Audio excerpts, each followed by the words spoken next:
Grace was given to us as a gift of love from God, not because we earned it, but because He is good of heart. We are taught to not only give grace to ourselves, but to others as well. As humans, we can forget to live out of this grace we've been given. Instead, we tend to be hard on our own spirit. The word grace was found 124 in the New Testament, 86 of which are from the Apostle Paul, which means 2/3. Of all the uses of the word grace in the Bible are in one author, Paul. No wonder he's called the Apostle of Grace. The gift of grace has been given to us by God so that we may give it to others, even if we do not think they deserve it.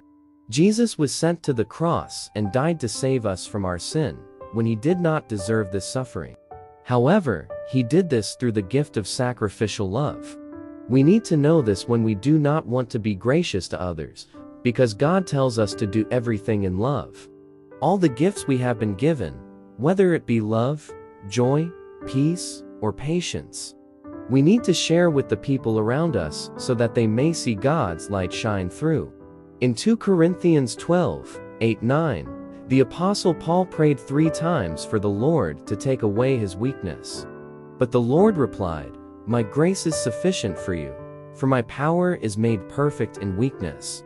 Therefore, Paul boasted all the more gladly about his weaknesses, so that Christ's power may rest on him. This is a reminder that we should not be ashamed of our weaknesses, but rather embrace them, because it is through our weaknesses that God's power is made perfect.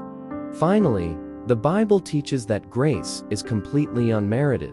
The gift and the act of giving have nothing at all to do with our merit or innate quality. Romans 4:4, 11:56, 2 Timothy 1:9 and 10. In fact, the Bible says quite clearly that we don't deserve God's salvation.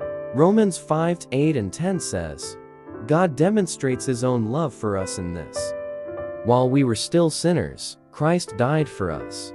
While we were God's enemies, we were reconciled to Him through the death of His Son.